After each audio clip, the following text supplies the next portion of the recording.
ఈ ప్రాజెక్టు నేను ముఖ్యమంత్రి అయిన తర్వాత 2014 ఎలక్షన్స్ అయిన తర్వాత 7 మండలాలు తెలంగాణలో ఉన్నాయి.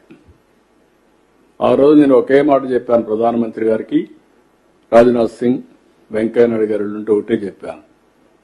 7 మండలాలు తెలంగాణలో ఉండి మీరు నేషనల్ ప్రాజెక్ట్ డిక్లేర్ చేస్తే ఆ 7 మండలాలు రాకపోతే ఇది ప్రాజెక్టు పూర్తి కాదు. దానివల్ల నేను ముఖ్యమంత్రి అయినా మీరు ఏమంటారు, మళ్లీ తెలంగాణ ఒప్పుకుంటే తప్ప ఇది జరగదని చెప్పి అడ్డం పెట్టే పరిస్థితి వస్తుంది. కాబట్టి నేను ప్రమాణ స్వీకారం చేయను. మీరు 7 మండలాలు ఇస్తే తప్ప నేను చేయనంటే ఫస్ట్ టైం చరిత్రలో 7 మండలాలు ఇస్తూ ఒక ఆర్డినెన్స్ ఇష్యూ చేసి ప్రెసిడెంట్ ఆఫ్ ఇండియా క్లియరెన్స్ ఇచ్చిన తర్వాత, పాస్ చేసిన తర్వాత పార్లమెంట్ సమన్ చేశారు.